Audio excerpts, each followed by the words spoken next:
Hello प्यारे भाइयों, आपका स्वागत है हमारी आज की एक न्यू वीडियो में। जैसा कि आप लोगों ने थंबनेल में देख लिया होगा, कक्षा 12 हिंदी 2025 यूपी बोर्ड व्याकरण में इतना पढ़ो 20 प्लस नंबर पक्के। जी हाँ दोस्तों, जो मैं आपको अभी बताऊंगा उसका आप स्क्रीनशॉट लेते जाना। बस आप उसको पढ़ना, आपके 20 प्लस नंबर दोस्तों पक्के होने वाले हैं आज। तो दोस्तों बिना किसी देरी के आज की हम अपनी वीडियो की शुरुआत करते हैं। तो चलिए दोस्तों, मैं जो आपको बताऊंगा आप लोग बस उसका दोस्तों स्क्रीनशॉट लेते रहिएगा। और जो मैं आपको बताऊंगा वह सभी का सभी दोस्तों इम्पोर्टेंट है। तो हम लोग व्याकरण में अपना जो शुरुआत करते हैं वो शुरुआत हम दोस्तों कर रहे हैं मुहावरे एवं लोकोक्तियाँ, अर्थ एवं वाक्य प्रयोग। हम दोस्तों इनसे शुरुआत कर रहे हैं। हम आपको सभी इम्पोर्टेंट टॉपिक बताएंगे, आप लोग चाहें तो उनका स्क्रीनशॉट ले सकते हैं। तो चलिए दोस्तों शुरुआत करते हैं। हमारा दोस्तों जो पहला टॉपिक है वह है दोस्तों मुहावरों का अर्थ एवं वाक्य प्रयोग। मैं आपको कुछ कुछ बोल के बता दूंगा और बाकी का आप स्क्रीनशॉट ले सकते हैं, ठीक है। जैसे कि एग्जाम्पल के तौर पर आप देखिए, अपनी खिचड़ी अलग पकाना, सबसे पृथक काम करना यानी कि सबसे अलग काम करना। कह सकते हैं कि भाई अपनी खिचड़ी तो अलग पकाता रहता है, यानी कि भाई कुछ अपना अलग काम करता रहता है। देखिए, भाई अपनी खिचड़ी अलग पकाता है, इसका ए हो गया। दूसरा हम देख सकते हैं आंखों में धूल झोंकना यानी कि धोखा देना। तुमने उसकी आंखों में धूल झोंक दी यानी कि तुमने उसको धोखा दे दिया। ऐसे हम जो भी मुहावरा होगा उसमें उसका वाक्य प्रयोग करने को आएगा और उसका सही अर्थ लिखने को आएगा। अब देखिए कुछ महत्वपूर्ण वाक्य आप लोग देख लीजिए। अंगार उगलना, क्रोध में अत्यधिक कटु बातें कहना। जैसे कि धनुष टूटने के पश्चात जब परशुराम सभा में अंगार उगलने लगे तो लक्ष्मण जी से रहा ना गया। ऐसा दोस्तों वाक्य प्रयोग हम कर सकते हैं। अब हम और इम्पोर्टेंट दोस्तों देखते हैं जो हमारे इसमें इम्पोर्टेंट हो सकते हैं। मैं आपको सभी के सभी बताऊंगा जो कि हमें इम्पोर्टेंट लग रहे हैं। जैसे कि और हो सकता है अंगारे सिर पर धरना यानी कि विपत्ति मोल लेना। सोच समझ कर काम करना चाहिए, उससे झगड़ा लेकर व्यर्थ ही अंगारे सिर पर मत धरो। ये इसका वाक्य प्रयोग हो गया। और देखिए एक इम्पॉर्टेंट है अंगूठा दिखाना यानी कि इनकार करना। उसने उसको वह काम करने से इनकार कर दिया। ऐसे दोस्तों ये बहुत से इम्पोर्टेंट हैं मुहावरे, इनका वाक्य प्रयोग भी दिया गया है। जैसे कि एक एग्जाम्पल और देख लेते हैं। अंधे के आगे रोना, निष्ठुर के आगे अपना दुखड़ा रोना। ठीक है, यानी कि जिस व्यक्ति ने पैसों के लिए अपनी पत्नी को जलाकर मार दिया उससे सहायता मांगना तो अंधे के आगे रोना जैसा व्यर्थ है। ये इसका वाक्य प्रयोग हो सकता है। और देखिए एक और मुहावरा लेते हैं, अंधों में काना राजा, मूर्खों के बीच कम ज्ञान वाले को भी श्रेष्ठ ज्ञान माना जाता है। कभी 8वीं पास मुंशी जी अंधों में काना राजा हुआ करते थे क्योंकि तब 12 कोस तक विद्यालय ना थे। बिल्कुल सही बात है दोस्तों, आप लोग इसका स्क्रीनशॉट चाहें तो ले सकते हैं। अब हम बढ़ते हैं और जो हमारे इम्पोर्टेंट मुहावरे हैं देखिए। अफजल गगरी छलकत जाए, अज्ञानी पुरुष ही अपने ज्ञान की सेखी बगाड़ते हैं। देखिए दोस्तों कितनी बार आ चुका है, आप लोग चाहें तो इसका स्क्रीनशॉट ले सकते हैं। अब दोस्तों है अपना उल्लू सीधा करना, अपना काम निकालना। देखिए 3 3 6 2 8 बार आ चुका है, तो आप लोग चाहें तो इसका स्क्रीनशॉट ले सकते हैं। अब देखिए दोस्तों एक और इम्पोर्टेंट है अपने पैरों पर खड़ा होना यानी कि स्वावलंबी बनना। अब दोस्तों हम बढ़ते हैं नेक्स्ट जो हमारा टॉपिक है, नेक्स्ट टॉपिक की ओर हम बढ़ते हैं। देखिए दोस्तों नेक्स्ट टॉपिक हमारा है, अभी हमने क्या पढ़ा था, अभी हमने पढ़े थे मुहावरे। अब हम पढ़ेंगे लोकोक्तियाँ। और हमने मुहावरे और उनके अर्थ पढ़े थे और हमने वाक्य प्रयोग करा था। अब हम क्या पढ़ेंगे, लोकोक्तियाँ और उनके अर्थ। देखिए जो इम्पोर्टेंट है हम वही पढ़ेंगे। जैसे कि इसमें देखिए अपनी करनी पार उतरनी, यानी कि अपने बुरे कर्मों का फल भुगतना ही होता है। आपने जो भी खराब काम किए हैं उनका फल भुगतना पड़ता है। एक देखिए और इम्पोर्टेंट है, आम के आम गुठलियों के दाम, दोहरा लाभ उठाना। देखिए दोस्तों, 3 3 6 3 9 10 बारे आ चुका है। और मैं आपको इम्पोर्टेंट बता रहा हूं,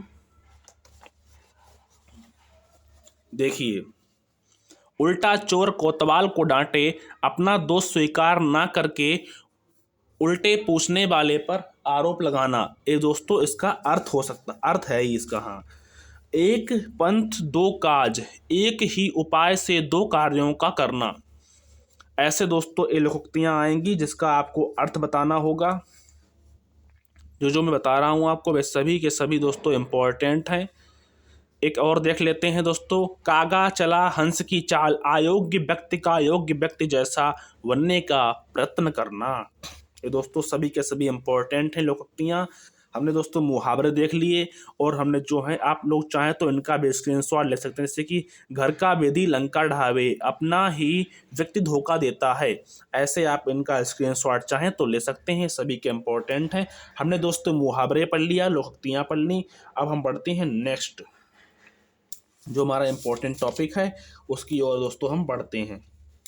दोस्तों जो हमारा नेक्स्ट टॉपिक है इम्पोर्टेंट, भाई हमारा क्या है, भाई हमारा है दोस्तों संधि।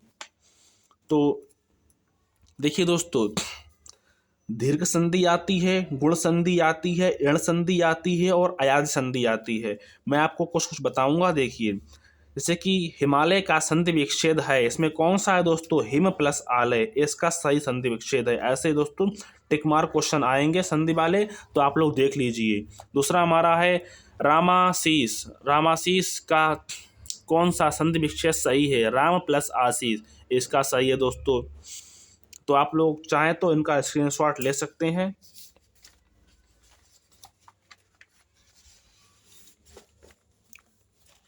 मैं दोस्तों जो आपको बता रहा हूं वह सभी के सभी दोस्तों इंपॉर्टेंट है। देखिए दोस्तों, विद्यालय का संधि विच्छेद क्या होगा, विद्या प्लस आलय, बिल्कुल सही है। देखिए दोस्तों 5 बार ये आ चुका है, तो देखिए आप दोस्तों देख सकते हैं कितना इंपॉर्टेंट होगा।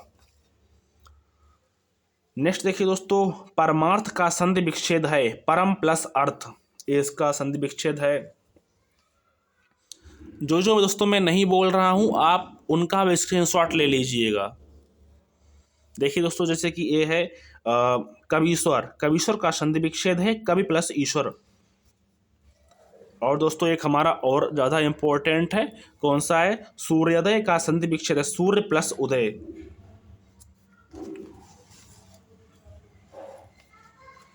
और देखिए दोस्तों एक और इम्पोर्टेंट है, रमेश का संधि विच्छेद। देखिए दोस्तों 6 बार ये आ चुका है, रमा प्लस ईश।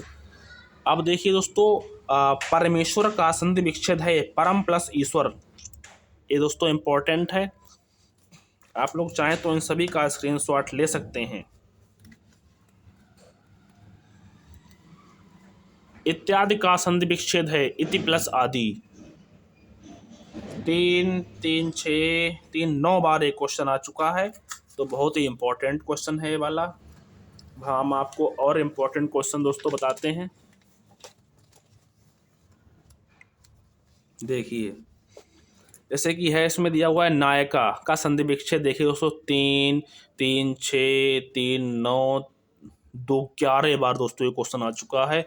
नायका का संधि विच्छेद दोस्तों क्या होगा, ने प्लस अका। आप लोग चाहें तो इन सभी का स्क्रीनशॉट ले सकते हैं। जैसे कि दोस्तों क्या है इसमें, पावक का संधि विच्छेद क्या होगा, पो प्लस अका, इसका सही है बिल्कुल। अब हम बढ़ते हैं नेक्स्ट टॉपिक की ओर, जो को हमारा दोस्तों जो नेक्स्ट टॉपिक है भाई हमारा क्या है। देखिए, संस्कृत में जो हैं विभक्तियाँ आती हैं, विभक्तियों की पहचान करने को आती है, और जो इसमें मैं बताऊंगा इन्हीं में से आएगी, क्योंकि ये हर साल पूछी जाती हैं। देखिए दोस्तों, जैसे कि हमारा ये वाला देखिए, अब आत्मना शब्द रूप है, आत्मन के क्या है, तृतीया एक वचन का। जैसे कि और देखिए, नामनी स्वरूप है, नामान नाम का सप्तमी एक वचन। अब जैसे कि ये देखिए ये वाला नामना शब्द का चतुर्थी में एक वचन का रूप अधोलिखित में से क्या होगा? सही विकल्प चुनकर लिखिए नामने। बिल्कुल सही है। और इसमें देखिए दोस्तों, आप नामने रूप है नामना का, इसका दोस्तों हमारा सही आंसर क्या होगा? चतुर्थी एक वचन। अब ऐसे ही आप लोग इस साइड में देख लीजिए, तृतीया बहुवचन का रूप है दोस्तों, इसका सही आंसर क्या होगा हमारा? नामा भी। ये बिल्कुल सही आंसर है। आप लोग चाहें तो इसका स्क्रीनशॉट ले सकते हैं। अब हम बढ़ते हैं अपने नेक्स्ट टॉपिक की ओर। नेक्स्ट टॉपिक जो है वो कौन सा है? नेक्स्ट टॉपिक है शब्दों में सूक्ष्म अंतर। शब्दों में सूक्ष्म अंतर बताने को आएगा। जैसे कि एग्जाम्पल देखिए, अन्न और अन्य। अन्न का मतलब होता है अनाज और अन्य का मतलब होता है दूसरा। और देखिए उपकार है दोस्तों, देखिए इसमें क्या है? उपकार और अपकार। उपकार है भलाई और अपकार है बुराई। ये सभी के सभी मैंने इसमें टिक लगा रखे हैं। जो जो इम्पोर्टेंट है मैं वो बोल रहा हूँ। ये है अम्बुज, अम्बुद। अम्बुज का मतलब है कमल और अम्बुद का मतलब है बादल। और देखिए अभय, अभय, उभय। अभय का मतलब है निडर और उभय का मतलब है दोनों। सुत और सूत। सुत का मतलब है पुत्र और सूत का मतलब है दोस्तों सारथी। और मैं आपको इसके इम्पोर्टेंट स्क्रीनशॉट दिलवाऊंगा। देखिए अंश और अंश, इसका है अंश का होता है कंधा और अंश का होता है हिस्सा। देखिए 3 3 6 3 9, एक 10 बार आ चुका है। वैसे ही जलद और जलज। जो जलद है बादल और जलद जो है वो है कमल। देखिए कितनी बार आ चुका है, इंपॉर्टेंट है। और देखिए अनल और अनिल। अनिल का मतलब है अग्नि और अनिल का मतलब है वायु। और देखिए इंपॉर्टेंट अभिराम और अभिराम। अभिराम का है इसका दोस्तों क्या हो जाएगा? अनवरत और आकर्षक। और देखिए अंश और अंशु, इसका अंश का है हमारा भाग और अंशु का है दोस्तों किरण। वैसे ही स्वर्ण और सवर्ण। स्वर्ण है सोना और सवर्ण है हमारा उच्च जाति। ये दोस्तों सभी के सभी इंपॉर्टेंट हैं। सही बोलने में टाइम लगेगा तो आप स्क्रीनशॉट लेते जाइए। जैसे कि तरणी और तरुणी। तरणी है नौका, तरुणी है दोस्तों हमारा युवती। आप जो चाहें तो इन सभी का स्क्रीनशॉट ले सकते हैं। सभी के सभी दोस्तों इम्पोर्टेंट है, कोई भी ज़्यादा कम इम्पोर्टेंट नहीं है। कुल, कुल का है दोस्तों वंश और कुल का है किनारा। अब जैसे कि और देख लीजिए दोस्तों, भवन और भुवन। भवन का है घर, भुवन का है दोस्तों भुवन का संसार। ऐसे सभी के सभी दोस्तों इम्पोर्टेंट हैं। एक और देख लीजिए आखिरी, जलद और जलधि। जलद का दोस्तों है बादल और जलधि का है समुद्र। आप चाहें सभी का स्क्रीनशॉट ले सकते हैं। अब दोस्तों हम बढ़ते हैं अपने नेक्स्ट टॉपिक की ओर। नेक्स्ट टॉपिक जो दोस्तों है हमारा वो कौन सा है? वो है हमारा अनेकार्थी शब्द। क्या है दोस्तों? अनेकार्थी शब्द। देखिए जैसे कि देखते हैं हम अंकुश। अंकुश का अनेक अर्थ कौन कौन से हो सकते हैं? रोक, बंधन, हाथी पर नियंत्रण करने हेतु लोहे का हुक। अब जैसे कि अचल है। अचल का दोस्तों क्या हो सकता है? साड़ी का छोर और क्षेत्र। अंबुज है, जैसे कि इसका क्या हो सकता है? कमल, चंद्रमा और शंख। आप चाहें तो इनका स्क्रीनशॉट पूरे का ले सकते हैं, इतने हिस्से का, से आपको सभी ये मिल जाएंगे। ये देखिए दोस्तों सभी के सभी ये इंपॉर्टेंट हैं। कुछ मैं बताता हूँ आपको पढ़ के। जैसे कि अनंत। अनंत हमारा देखिए दोस्तों 3 बार आ चुका है। अंतरहित, आकाश, विष्णु। और देखिए दोस्तों अमृत। अमृत का है हमारा ना मरा हुआ, अमर, जल, घी, विष, सूर्य। आप देखिए अर्क। अर्क का है सूर्य एक पौधा। और दोस्तों सबसे इम्पोर्टेंट है देखिए अंबर। वस्त्र एक, इत्र, आकाश। इसका जो है अनेक अर्थ हो सकते हैं। नेक्स्ट जो इम्पोर्टेंट है कर। टैक्स, हाथ, किरण, हाथी की सूंड। ये दोस्तों इम्पोर्टेंट है। आप चाहें तो इन सभी का स्क्रीनशॉट ले सकते हैं। और हम देखते हैं कनक। कनक देखिए 1 2 3 4 5 6 दतूरा सोना, कर्ण, कर्ण कान, कुंती का पुत्र, त्रिभुज की सबसे बड़ी भुजा। ये दोस्तों हो सकता है इसका। अब हम आपको थोड़े और इम्पोर्टेंट बता रहे हैं, उनका भी आप स्क्रीनशॉट ले सकते हैं। जैसे कि देखिए, कौशिक, विश्वामित्र कुशिक का वंशज, इंद्र, शिव, उल्लू। गति, गति का है चाल, अवस्था, दशा, फल। ये सभी दोस्तों जो हैं इम्पोर्टेंट हैं, आप लोग चाहें तो इनका स्क्रीनशॉट ले लीजिए। जैसे कि और देखिए, द्विज, द्विज का दोस्तों है ब्राह्मण, क्षत्रिय, वैश्य, पक्षी। अब मैं आपको एक और आखिरी बता रहा हूँ। देखिए, विधि, विधि का दोस्तों है तरीका, भाग्य, ब्रह्मा, कानून। आप लोग चाहें तो इसका स्क्रीनशॉट ले सकते हैं। अब दोस्तों हम अपने बढ़ते हैं नेक्स्ट इम्पॉर्टेंट टॉपिक पर। देखिए दोस्तों, नेक्स्ट जो हमारा इम्पोर्टेंट टॉपिक है वह हमारा क्या है, अनेक शब्दों वाक्यांश के लिए एक शब्द। तो देखिए, जैसे कि जिसका कोई शत्रु ना हो, अजात शत्रु। ठीक है दोस्तों। और जैसे कि जो आंखों के सामने हो, आंखों के आगे। जानने की इच्छा रखने वाला दोस्तों क्या है, जिज्ञासु। जो किए गए उपकार को ना माने, कृतज्ञ। ठीक है दोस्तों। और इस साइड में देखिए, जो ईश्वर में विश्वास करता हो, वाक्यांश के लिए शब्द से क्या हो जाएगा, आस्तिक। जो नहीं करता वो दोस्तों नास्तिक। अनुकरण करने योग्य, अनुकरणीय। जंगल की अग्नि, दावाग्नि। जो जीता ना जा सके, अज्ञेय। जिसे कहा ना जा सके, अकथनीय। और देखिए, सबके सब इम्पोर्टेंट हैं। जो क्या है दोस्तों, जो पहले कभी ना हुआ हो, अभूतपूर्व। जिसकी गणना ना की जा सके, अगणित। ये सभी के सभी इम्पोर्टेंट हैं, आप लोग चाहें तो इनका स्क्रीनशॉट ले सकते हैं। अब हम बढ़ते हैं अपने नेक्स्ट टॉपिक की ओर। देखिए, जैसे कि इसमें वाक्यों में त्रुटिमार्जन आएगा। आपको जो अशुद्ध वाक्य है आपको शुद्ध करना होगा। जैसे कि एग्जाम्पल तौर पर हम दे सकते हैं, मानव जीवन में आध्यात्मिक चेतना महत्वपूर्ण होता है। नहीं दोस्तों, यहाँ पे होती है। और देख लीजिए आप, अर्जुन अति सर्वश्रेष्ठ धनुर्धर थे, अर्जुन सर्वश्रेष्ठ धनुर्धर थे। ऐसे ही त्रुटि मार्जन हमारा आएगा, वाक्यों को सही करना होगा। आप लोग चाहें तो समझने के लिए इनका स्क्रीनशॉट ले सकते हैं। अब हम बढ़ते हैं अपने नेक्स्ट टॉपिक की तरफ। नेक्स्ट टॉपिक जो दोस्तों हमारा है वो है हमारा दोस्तों रस। रस में देखिए, श्रृंगार रस, वीर रस, क्रोध रस, हास्य रस और शांत रस, ये हमारे आएंगे। जैसे कि दोस्तों हमारा पहला है श्रृंगार रस। इसका तो लक्षण क्या होता है, नायक और नायिका के मन में संस्कार रूप में स्थिर रति या प्रेम जब होता है दोस्तों, तब ये संस्कार, ये श्रृंगार रस जो है दोस्तों उत्पन्न होता है। ये दोस्तों देखिए, दो टाइप का होता है। जैसे हमारा संयोग श्रृंगार। इसमें दोस्तों क्या होता है, संयोग काल में नायक और नायिका की पारस्परिक रति को संयोग श्रृंगार कहा जाता है। संयोग का अर्थ है सुख की प्राप्ति करना। जैसे एग्जाम्पल इसका ले सकते हैं, कर मुदरी की यार सी प्रतिबिंबित व्योपाय, पीठ दिए निद्रख लखे, इकटक ठीठी लगाए। ये दोस्तों हमारा हो सकता है। और अभियोग श्रृंगार का है दोस्तों, आप इसका स्क्रीनशॉट ले सकते हैं अगर चाहें। अब हम बढ़ते हैं अपने वीर रस की तरफ।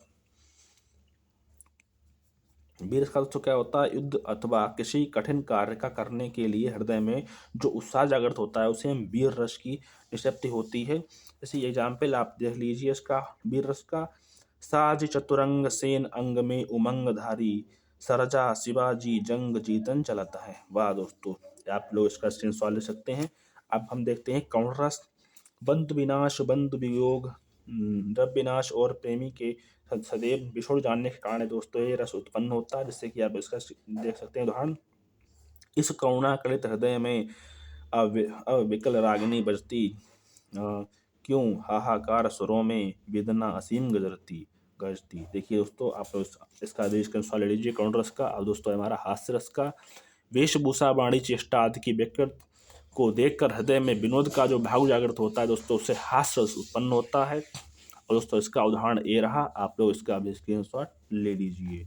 हम देखते हैं अपने नेक्स्ट जो हमारा है वो दोस्तों है हमारे अलंकार। अलंकार में देखिए, अनुप्रास जहाँ पे वर्णों की आवृत्ति होती है वहाँ पर दोस्तों जो है अनुप्रास अलंकार होता है। आप लोग चाहें तो इसका स्क्रीनशॉट ले लीजिए। तरनी, तनुजा, तनुजा, तट, तमाल, तरुबर, बहुछाए। ये दोस्तों इसका स्क्रीनशॉट आप ले सकते हैं। यमक में क्या है, यमक का अर्थ है युग्म का या जोड़ा। इस प्रकार जहाँ एक शब्द समूह का एक से अधिक बार प्रयोग हुआ हो, जैसे कि देखिए, पक्षी पर छीने ऐसे परे पर छीने वीर, तेरी बर्छी ने बर छीने है खड़न के ऐसे। इसका एग्जाम्पल हो गया। अब हमारा श्लेष। श्लेष में क्या होता है, जिस शब्द के एक से अधिक अर्थ होते हैं उसे श्लेष्ठ यानी कि श्लेष कहते हैं। जिसकी दोस्तों, स्वाति घटा गहराति मुक्ति पानिप सो पूरी, कैंधु आवत जुक्ति शुभ्र आभा रुचि रूरी। ये इसका एग्जाम्पल हो गया। और उपमा में आप लोग देख सकते हैं और उसका स्क्रीनशॉट ले सकते हैं, और रूपक का भी आप लोग ऐसे ही देख सकते हैं। अब हम बढ़ते हैं अपने नेक्स्ट टॉपिक की ओर, जो कि दोस्तों हमारा क्या है, दोस्तों हमारा है वो चौपाई छंद, यानी कि चौपाई, दोहा, सोरठा, ये तीन हम देखेंगे। चौपाई में देखिए दोस्तों क्या होता है, चौपाई सममात्रिक छंद है। इसमें 4 चरण होते हैं और प्रत्येक में जो है 16 मात्राएं होती हैं। अंत में जगण और तगण के प्रयोग का निषेध है। देखिए दोस्तों एग्जाम्पल, निरखी सिद्ध साधक अनुरागे, सहज स्नेहु सराहन लागे, होत न भूतल भाव भरत को, अचर सचर चर अचर करत को। ये दोस्तों जो है इसका एग्जाम्पल हो गया। अब हम देखते हैं दोस्तों दोहा। दोहा क्या होता है, दोहा ये अर्ध सममात्रिक छंद है। इसमें 4 चरण होते हैं। इसके पहले और तीसरे चरण में 13 मात्राएं तथा दूसरे चौथे चरण में 11 मात्राएं होती हैं। अब देखिए इसका एग्जाम्पल मैं दिखा देता हूँ आपको। देखिए आप लोग, इसका एग्जाम्पल है, आप लोग पढ़ लेना। दोहा का एग्जाम्पल है और इसका स्क्रीनशॉट भी ले लीजिए।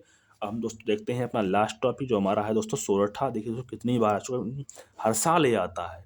ये अर्ध सम्मात्रिक छंद है। इसके प्रथम और तृतीय चरण में 11 मात्राएं तथा तृतीय द्वितीय तथा चतुर्थ चरण में 13 मात्राएं होती हैं। पहले और तीसरे चरण के अंत में गुरु लघु आते हैं और कहीं कहीं तुक भी मिलती है। यह दोहा छंद के विपरीत होता है। जैसे एग्जाम्पल देख लीजिए आप,